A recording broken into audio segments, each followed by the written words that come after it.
ॐ अज्ञानतिमिरान्धस्य ज्ञानाञ्जनशलाकया चक्षुरुन्मीलितं येन तस्मै श्रीगुरवे नमः।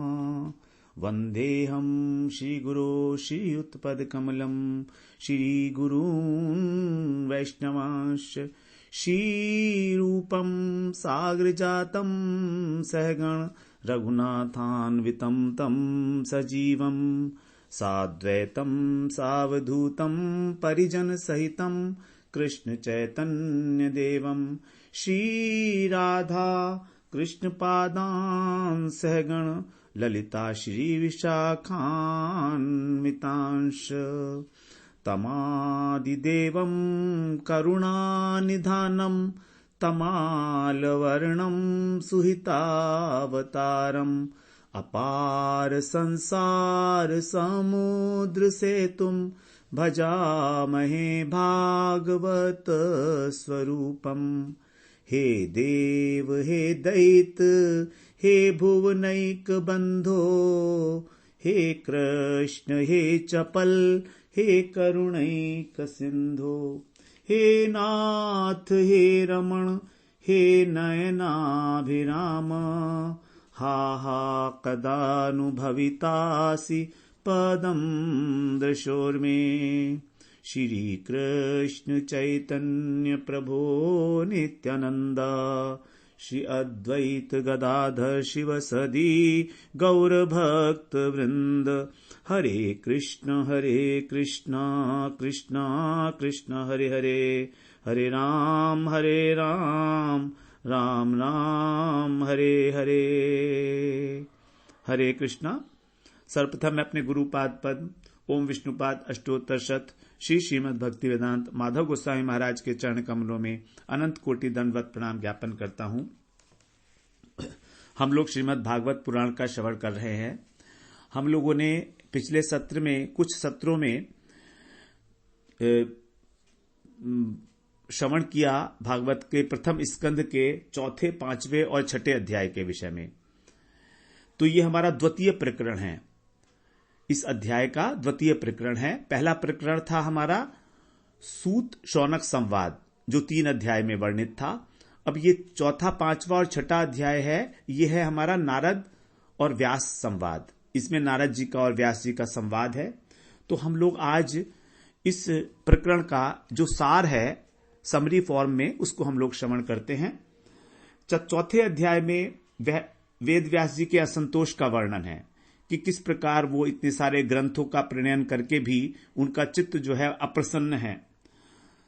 तब व्यास जी आरंभ करते हैं इस चतुर्थ अध्याय को कि सूत जी ने जब ये बात बताई कि मैं आपको इस प्रकार से कथा सुनाऊंगा शौनक ऋषि को, तो शौनक ऋषियों ने उनसे पूछा है कि आप हमें वो कथा सुनाएं जो सुखदेव जी ने कही है, पुण्य कथा आप हमें सुनाइए कि किस युग में हुई, वो किस कारण से हुई, और व्यास जी ने किसकी प्रेरणा से इस भागवत का निर्माण किया। ये सारे प्रश्न शौनक जी पूछते हैं व्यास जी से। फिर शौनक जी बोलते हैं कि कहते हैं उनसे कि आप तो समस्त वेदों को समस्त शास्त्रों के जानकार हो, वेदों को छोड़कर। तो यहां पर प्रश्न उठता है कि क्या सूत जी वेद के तात्पर्य को नहीं जानते हैं? तो इसका उत्तर बताया गया इसमें कि क्योंकि सूत जी जो हैं ब्राह्मण, क्षत्रिय और वैश्य, ये तीनों द्विज जातियां हैं और इन्हीं को वेद का अधिकार है। जब इनका उपनयन संस्कार हो जाता है, जब इनका यज्ञोपवीत हो जाता है, तभी इनको वेद पढ़ने का अधिकार है। लेकिन सूत जी जो हैं इसमें नहीं आते हैं, वो द्विज नहीं है, इसलिए उनको वेद पाठ का अधिकार नहीं है। इसीलिए वो वेद के अतिरिक्त और अन्य पुराणों के अंदर पारंगत है। तो जीव गोस्वामी ने यहां पर बताया है कि जिस प्रकार से ब्राह्मण और परिव्राजक, परिव्राजक का मतलब होता है सन्यासी, जो भ्रमण करता है, सन्यासी। तो जिस प्रकार से ब्राह्मण और परिव्राजक में भेदाभेद संबंध है, भेद भी है और अभेद भी है, उसी प्रकार से वेद और पुराणों में भी भेद भी है और अभेद भी है। यद्यपि सभी पुराण वेद के समान हैं, लेकिन वेद के वाक्यों के अंदर, जब वेद के वाक्यों का उच्चारण किया जाता है वेद के मंत्रों का, तो उसमें उच्चारण में ध्यान रखना पड़ता है कि हमारा स्वर किस प्रकार का है। यदि स्वर गड़बड़ हो जाएगा तो वो वेद का ठीक उच्चारण नहीं माना जाएगा। लेकिन पुराणों में ऐसा नहीं है। तो लेकिन इसका यह मतलब नहीं है कि पुराण वेद से कुछ कम है किसी मायने में। वास्तव में तो जितने भी वेद हैं उन सब का जो पका हुआ फल है वो है श्रीमद् भागवत पुराण, क्योंकि यह भक्ति परक ग्रंथ है और भक्ति के अंदर सभी का अधिकार है। पुराणों के अंदर सबका अधिकार है, जबकि वेदों के अंदर सबका अधिकार नहीं है। तो किसी भी प्रकार से पुराणों को वेद से कम नहीं माना जा सकता। अब दूसरी बात यह है, बताए हैं यहां पर कि व्यास जो है हर एक कल्प में जन्म लेता है।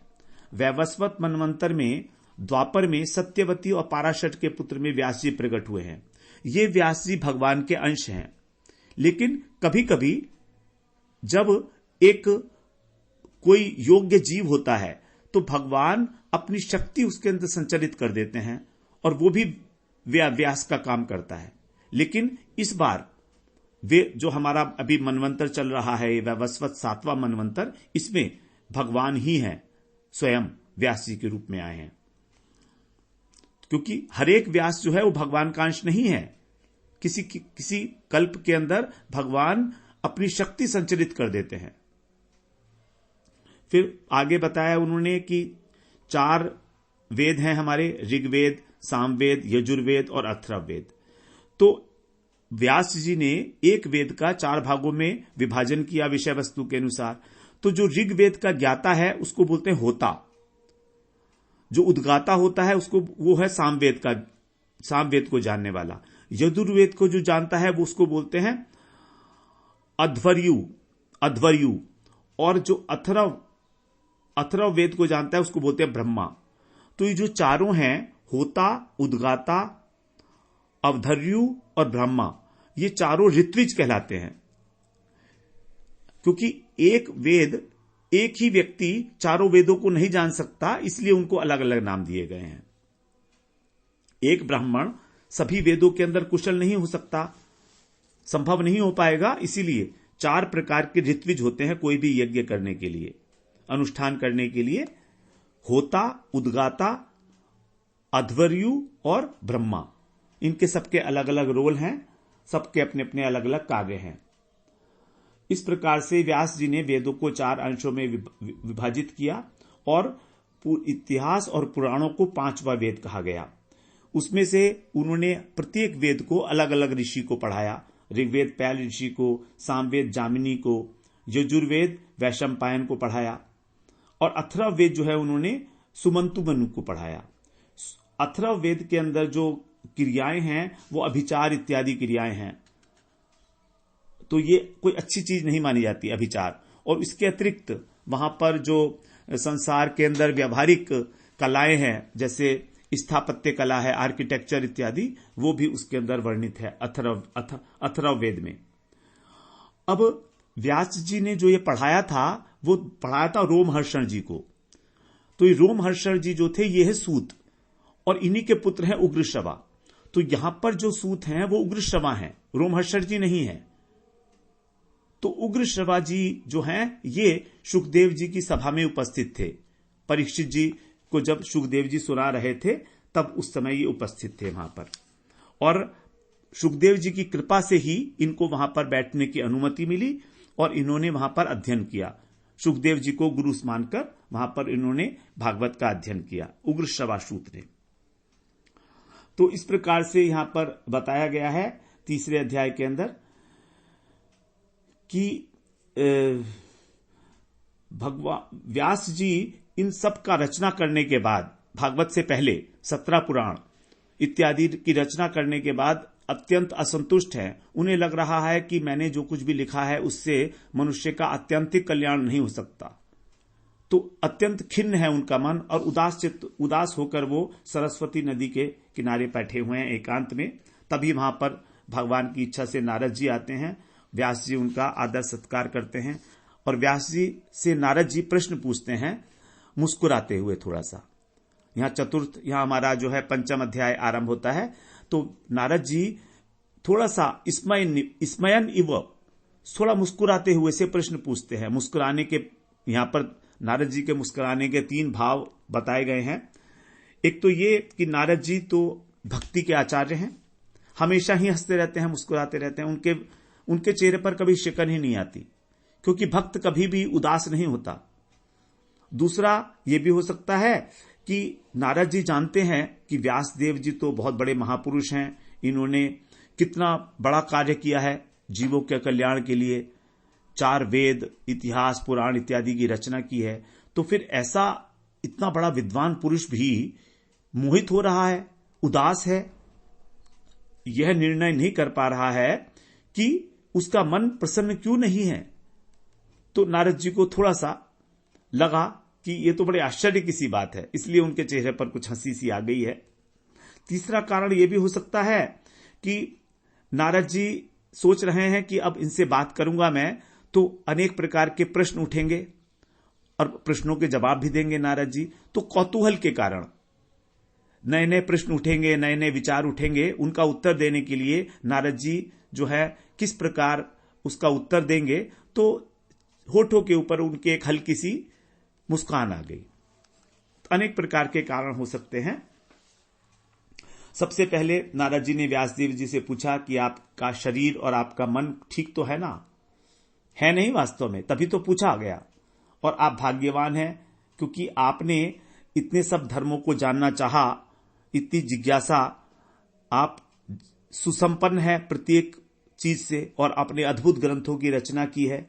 ब्रह्मसूत्र का आपने जो है प्रणयन किया है। ब्रह्मसूत्र जो उपनिषद हैं, हमारे बहुत सारे उपनिषद हैं, उनमें से 550 सूत्र गठित करके और व्यासदेव जी ने ब्रह्मसूत्र की रचना की है, जिसको वेदांत सूत्र भी कहा जाता है। तो व्यास जी कहते हैं नारद जी से कि आप तो मानस पुत्र हैं ब्रह्मा जी के, आप सब जानते हैं, आप भक्ति के आचार्य हैं, और आप जो है किसी भी प्रकार सबके कल्याण के लिए ही आप इस जगत के अंदर विचरण करते रहते हैं। इस प्रकार से व्यास जी कहते हैं नारद जी से, और आप मुझे ये बताइए कि मेरा मन खिन्न क्यों है, उदास क्यों है। अब देखिए, यहां पर व्यास जी अपनी मन की उदासी को स्पष्ट कर रहे हैं। ये एक बहुत बड़ा गुण है। हम तो जरा सा थोड़ी सी हमारे अंदर विद्या आ जाए, थोड़ा सा हमको ज्ञान हो जाए, तो हम अपनी जिद पर अड़ जाते हैं कि जो कुछ मैं जानता हूं बस वही सच है, उसके अतिरिक्त और कुछ नहीं है। यह हमारे अंदर एक बहुत बड़ा दोष है। लेकिन व्यास देव जी जैसा एक महापुरुष जो भगवान के अवतार हैं साक्षात ज्ञान के, वे अब नारद जी से निष्कपट भाव से अपने मन की अप्रसन्नता का कारण पूछ रहे हैं, अपनी न्यूनता को स्वीकार कर रहे हैं नारद जी के समक्ष। जबकि इस संसार के अंदर तो ऐसा बिल्कुल भी नहीं देखा जाता। जो ज्ञानी लोग होते हैं वो तो बड़ा उनके अंदर अहंकार होता है, वो तो कभी झुकते ही नहीं है। भक्त लोग तो फिर भी झुकते हैं, लेकिन यहां पर नारद जी ज्ञान के अवतार होकर भी, व्यासदेव जी ज्ञान के अवतार होकर भी और नारद जी के समक्ष अपने हृदय की दुर्बलता को स्पष्ट कर रहे हैं। ये बहुत बड़ा गुण बताया है। तो इस प्रकार से नारद जी उनको फिर समझाते हैं कि आपने किस प्रकार से भगवान की लीलाओं का जो है वो वर्णन नहीं किया है। भगवान की लीलाओं का वर्णन किए बिना आपको शांति नहीं मिल सकती मन की, क्योंकि केवल भगवान की लीला को श्रवण करने मात्र से ही जीव मात्र का कल्याण है, अन्यथा नहीं है। जिसने भगवान की लीलाओं का श्रवण कीर्तन नहीं किया, उसका मन चाहे कितने ज्ञान को उपलब्ध हो जाए, चाहे कितने ही धर्म अर्थ काम मोक्ष के लिए कार्य कर ले, लेकिन अल्टीमेट जो परमानंद की उपलब्धि है वो उसको नहीं हो सकता है। और वो तब होगा जब आपका हृदय शुद्ध होगा, अंतःकरण। तो अंतःकरण जब शुद्ध होता है तभी भगवान की जो लीलाएं हैं अपने आप स्फुरित हो जाती हैं। तो यहां पर नारद जी ने व्यास जी को 3 प्रकार के विशेषण दिए हैं कि आप यथार्थ ज्ञान संपन्न हैं, आप सत्यनिष्ठ हैं, और आप विशुद्ध यशशाली हैं। आपका विशुद्ध यश भी है, कीर्ति है आपकी। तो इसीलिए आप अब निरंतर भगवान की लीलाओं में समाहित होकर, उसमें डूबकर और उनका वर्णन कीजिए, तभी इस संसार के प्राणियों का कल्याण संभव है और तभी आपको भी शांति की प्राप्ति होगी। तो इस प्रकार से अनेक अनेक प्रकार से नारद जी वहां पर व्यास जी को समझाते हैं कि काम्य कर्मों के करने से वेद शास्त्रों के अंदर जो लिखे गए हैं तो उसका जो वास्तविक प्रयोजन है वो इस जगत के लोग नहीं समझ पाएंगे। वो क्या करेंगे कि काम्य कर्मों को ही परम धर्म मान लेंगे, जबकि काम्य कर्मों का उद्देश्य था अपनी इच्छाओं को पूरा करके उनसे असंतोष हो जाना और तब भगवान का अनुसंधान करना। लेकिन ऐसा तो करेंगे नहीं वो लोग, वो तो उसी को धर्म मान लेंगे। और यदि उदाहरण के लिए देखें तो व्यास जी के जो शिष्य थे जैमिनी ऋषि को पढ़ाया गया था, व्यास जी ने पढ़ाया था, लेकिन जैमिनी ऋषि ने कर्मकांड के ऊपर ही पूर्व मीमांसा का निर्माण किया।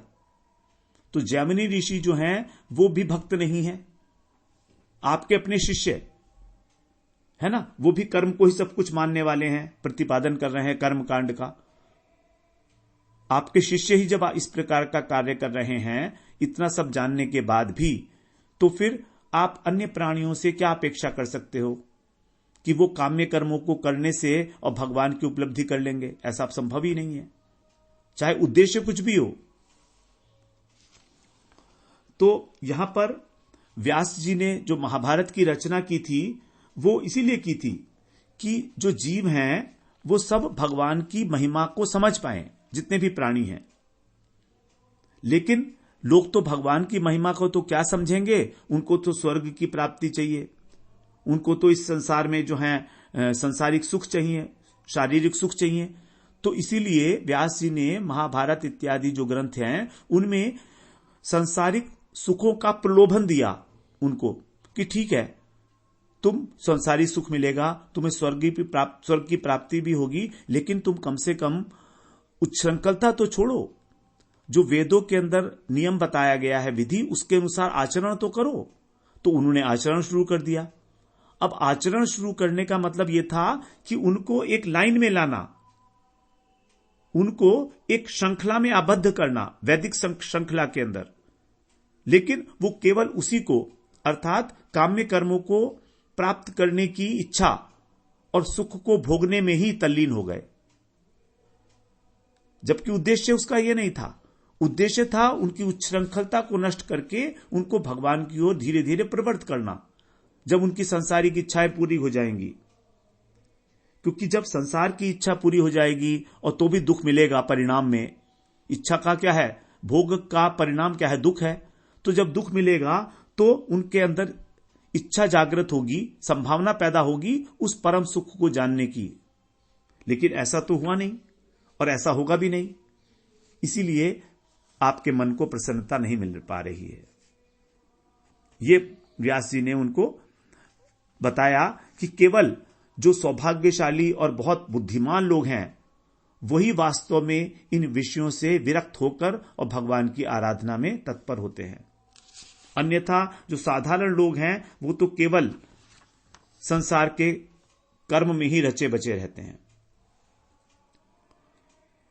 फिर नारद जी ने बताया भक्ति की महिमा कि जो भगवान के चरण कमलों का आश्रय लेते हैं उनका कभी मंगल नहीं होता, कभी भी उनका मंगल नहीं होता। और जो भगवान का भजन नहीं करते वो चाहे वर्णाश्रम धर्म का कितना ही पालन कर लें, उनका कभी मंगल नहीं होगा। जैसा विधि पूर्वक शास्त्रों में लिखा है वैसा करने पर भी उनका कभी मंगल नहीं होगा, यह बताया नारद जी ने यहां पर आगे। तो नारद जी जो हैं वर्णाश्रम धर्म को तुच्छ बताकर और भक्ति की महिमा का यहां पर प्रतिपादन किया है उन्होंने, कि जो विवेकी पुरुष हैं केवल वही भगवान के भजन का आनंद प्राप्त कर लेते हैं।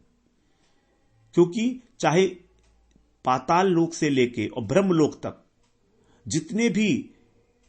जितने भी भोग हैं जो कर्मों के फलस्वरूप प्राप्त किए जाते हैं, उन भोगों को भोग कर उस परमानंद की प्राप्ति नहीं हो सकती। और जब ये भोग मिलने ही हैं प्रारब्ध के अनुसार, तो फिर इनमें आसक्त क्यों हुआ जाए। कोई भी व्यक्ति दुख नहीं चाहता, लेकिन तो भी दुख मिलता है, तो फिर और सुख भी मिलता है। तो बिना प्रयास के जब दुख मिल जाता है तो सुख भी मिलेगा, क्योंकि सुख और दुख तो कॉम्प्लीमेंट्री हैं। ये तो प्रारब्ध का फल है और मिलना ही मिलना है, चाहे हम इसको कितना ही रोक लें। ये रोकने से रुकने वाला नहीं है। तो जब बिना प्रयास के ही हमको दुख मिलता है तो सुख भी मिलेगा। तो इसके लिए उस सुख के लिए जो इस संसार में उपलब्ध है और ब्रह्मलोक तक, उसके लिए क्यों प्रयास किया जाए। इसलिए जो बुद्धिमान लोग हैं वो उस वस्तु के लिए प्रयास करते हैं जो इस ब्रह्मांड से परे की वस्तु है, अर्थात उस भगवत तत्व का अनुभव करने के लिए प्रयास करते हैं। भक्ति के द्वारा भगवान के चरणारविंद की सेवा प्राप्त करने का प्रयास करते हैं। वही वास्तव में प्रयास करने योग्य एकमात्र वस्तु है। व्यास जी को समझा रहे हैं इस प्रकार से नारद जी कि कभी भी जो भक्त है वो विषय सुख की कामना से ग्रस्त नहीं होता, और यदि किसी प्रारब्धवश किसी तुच्छ योनि में उसका जन्म भी हो जाए तो वो वहां पर भी भगवान से ये प्रार्थना नहीं करता कि तुम मुझे इस योनि से मुक्त कर दो। वो वहां पर भी भगवान का ही भजन करता है, क्योंकि उसका मन भगवान में पूरा का पूरा डूब चुका है। फिर आगे बताया उन्होंने कि जो सारा संसार है ये विश्व रूप है, भगवत रूप है। भगवत रूप तो है लेकिन भगवान नहीं है, क्योंकि भगवान इस विश्व से बिल्कुल अलग हैं, पृथक हैं। इसकी सृष्टि स्थिति और संहार करने वाले हैं। व्यास जी से कहा कि आपकी तो अमोघ दृष्टि है, आप तो भगवान के कलावतार हो, शक्त्यावेश अवतार हो आप तो भगवान के, है ना। तो आप इस बात का अनुसंधान करिए कि वो स्वयं भगवान कृष्ण कौन है, उनकी लीलाओं का आप गान करिए प्रधान रूप से, क्योंकि उनकी लीलाओं का गान जो है वो सभी समस्त तपस्याओं का, यज्ञों का, वेद अध्ययन का, शास्त्रों का, दान का, ज्ञान का अल्टीमेट रिजल्ट है, नित्य फल है, और कोई फल नहीं है। इन सब का फल तभी सार्थक है जब हमारा भगवान के चरणारविंद में अनुराग उत्पन्न हो जाए, अन्यथा ये सब बेकार है। फिर 25वें श्लोक में वहां पर बताते हैं अपने बारे में, अपनी कथा सुना रहे हैं नारद जी की किस प्रकार मैं जो है ब्राह्मणों के घर में एक दासी पुत्र के रूप में उत्पन्न हुआ, और वहां पर चातुर्मास्य में जब कुछ ब्राह्मण आए, ऋषि लोग आए, भगवान का भजन किया उन्होंने वहां पर 4 महीने तक, तो मैंने निरंतर उनकी अनुमति लेकर उनका झूठन मैंने ग्रहण की और कथा का श्रवण किया। तो यहां पर इंपॉर्टेंट बात है कि जो भगवत भक्त हैं उनका उच्चिष्ट लेने के लिए हमें उनकी अनुमति लेना आवश्यक है। उसमें एक अलौकिक शक्ति होती है, चिन्मय हो जाता है वो, उनकी जो झूठन है, उनका जो उच्चिष्ट है। लेकिन भक्तों की अनुमति लेकर ही उसको ग्रहण करना चाहिए। यदि वो अपनी उच्चिष्ट को प्रदान नहीं करना चाहिए तो उसके लिए आग्रह ना करे, और यदि हमने बिना अनुमति के ऐसा किया तो हो सकता है हमको उसका विपरीत फल मिल जाए। हो सकता है, मिलेगा तो नहीं लेकिन हो सकता है, संभावना है। अगर उनको दुख हुआ, उनके मन को क्लेश हुआ तो जरूर विपरीत फल मिलेगा। इसीलिए कभी भी वैष्णवों का जो उच्चिष्ट है उनकी अनुमति के बिना नहीं लेना चाहिए। अगर वो अनुमति दे तो खुशी से लेना चाहिए, और लेना ही चाहिए। तो इस प्रकार से यहां पर विशेष बात कहने योग्य थी। फिर भगवान ने भक्ति का विकास क्रम बताया है कि किस प्रकार से उन्नति होती है भक्ति की। पहले साधु के साथ ने कृष्ण की लीला का श्रवण, उसके बाद उस कथा के अंदर रुचि होना, आनंद की अनुभूति होना, फिर भगवान के अंदर निश्चल बुद्धि, निष्ठा का पैदा होना, उसके बाद फिर निष्ठा पैदा होने के बाद साक्षात अनुभव होने लगता है कि हमारा जो ये शरीर है ये इसका एकमात्र कारण है भगवान की सेवा। एकमात्र प्रयोजन इस शरीर को धारण करने का है भगवत सेवा। तो जब इस प्रकार से उन महापुरुषों की कृपा हुई और जाते हुए उन्होंने उनको मंत्र प्रदान किया नारद जी को, तो यही था जो साधु संग का फल है कि कृष्ण सेवा की वासना उत्पन्न हो गई। तो जाते हुए उन्होंने उसी उपदेश को कहा जो भगवान के मुख से उद्धव जी को मिला है, साक्षात भगवतोदितम ज्ञानम गुह्यतमम यत्तत् साक्षात भगवतोदितम, कि जो अर्जुन को उपदेश दिया भगवान ने गुह्यतम ज्ञान का, और नारद उद्धव जी को दिया, वही उपदेश उन महात्माओं ने नारद जी को दिया। और नारद जी तो बहुत छोटी अवस्था में थे, लेकिन तो भी उन्होंने उसको ग्रहण किया क्योंकि उनका हृदय निर्मल हो चुका था। तो गुह्य, गुह्यतर और गुह्यतम, ये 3 प्रकार के ज्ञान जो भगवत गीता में हम लोग श्रवण कराए हैं, तो वहां पर जो 9वें अध्याय में है गुह्यतम ज्ञान भगवान के द्वारा दिया गया है, उसी प्रकार का ज्ञानोपदेश जो है वहां पर हुआ है और उन्होंने श्रवण किया है नारद जी ने कि किस प्रकार से संसार के जो कर्मों की, संसार के जो दुख हैं, केवल उसकी निवृत्ति ही हमारा लक्ष्य नहीं है। हमारा लक्ष्य है दुखों की निवृत्ति, संसार से विरक्ति और भगवान के प्रति प्रीति। तो जब हमारे सारे कर्म भगवान की प्रसन्नता के लिए किए जाते हैं, तभी भगवान और भगवान की हम भजन करते हैं, नवधा भक्ति के अंगों का पालन करते हैं, तभी भगवान जो है अपने हृदय से अपनी शक्ति को संचरित करके हमारे हृदय के अंदर प्रीति को उत्पन्न करते हैं। इस प्रकार जो है बाद में फिर नारद जी ने बताया कि किस प्रकार से जो है मैंने ध्यान किया भगवान का, जो उन्होंने मुझे बताया था, उन्होंने मुझे मंत्र दिया, उसका मैंने जाप किया। और यहां पर फिर नारद जी कहते हैं, बाद में कहते हैं कि व्यास जी आप भी अब भगवान की जो विश्वविख्यात महिमा है, भक्ति की महिमा है, आप उसका प्रकृष्ट रूप से वर्णन करिए, जिससे कि जानने के लिए, भगवत तत्व के जानने के लिए अन्य कुछ शेष ना रह जाए, तभी आपको शांति मिलेगी। ये 5वें अध्याय में बोल आए हैं। 6ठे अध्याय में आप कह रहे हैं सूत जी कि जब नारद जी ने इस प्रकार से अपने जन्म और साधना की बात सुनाई, तो फिर जो है व्यास जी ने उनसे प्रश्न किया है। व्यास जी उनसे पूछते हैं कि जब वो महात्मा लोग चले गए तब आपने क्या किया, क्योंकि आप बहुत छोटी उम्र के थे, आपकी शेष आयु किस प्रकार व्यतीत हुई और आपने मृत्यु के समय किस विधि से अपने शरीर का परित्याग किया, और आपको स्मृति कैसे है अभी तक, क्योंकि मृत्यु के समय तो हमारी स्मृति विलीन हो जाती है।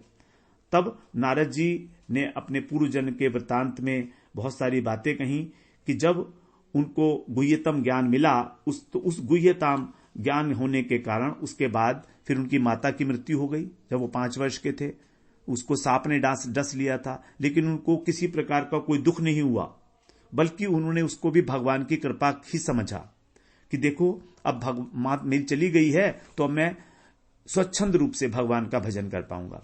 उन्होंने माता का कोई संस्कार वगैरह नहीं किया, नारद जी ने किसी प्रकार की कोई क्रियाकर्म नहीं किया और वहां से तुरंत उत्तर दिशा की ओर चल दिए। तो देखिए, भगवान के जो आश्रित लोग हैं उनको किसी प्रकार के कर्म की आवश्यकता नहीं है। जो स्मार्थ कर्म है हमारे, जो पुराणों में शास्त्रों में बताए गए हैं, भगवान के भक्त को किसी प्रकार के कर्म की आवश्यकता नहीं है, जब उसको भगवान की कथाओं में इतनी रुचि पैदा हो जाए। ये तभी है जब सबसे अधिक रुचि कथा के बिना, भगवान की सेवा के बिना एक पल भी रहा ना जाए।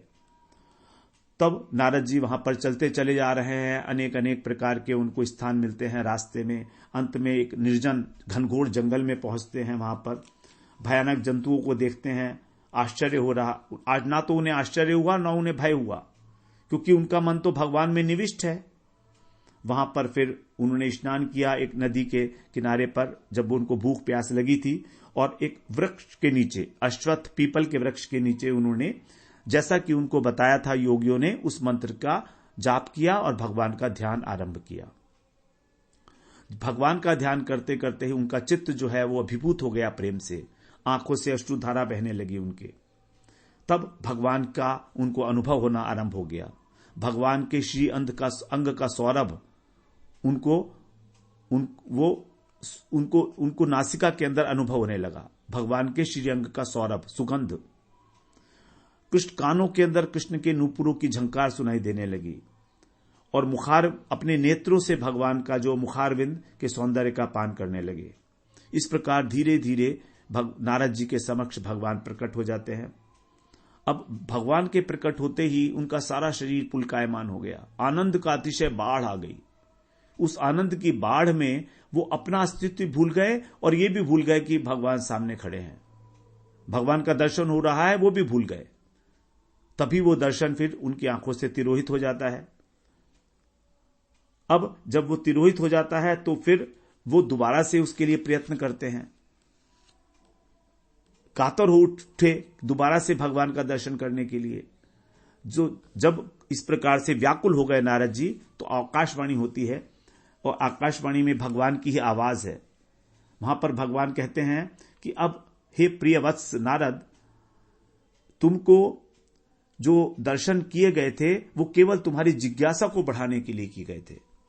अभी तुम्हारे अंदर सत्वगुणी कषाय बाकी है। नारद जी के हृदय में किसी प्रकार का कषाय नहीं था, रजोगुण और तमोगुण वाला, रह भी नहीं सकता, लेकिन सत्वगुणी कषाय अभी बाकी है। ये भगवान ने गीता में भी कहा है कि सत्वगुण भी हमको बांधने वाला है। गुणातीत अवस्था पर पहुंचने के लिए हमें सत्वगुण का भी त्याग करना पड़ेगा, और वन में जाने की इच्छा ये सत्वगुणी प्रयास है, प्रवृत्ति है।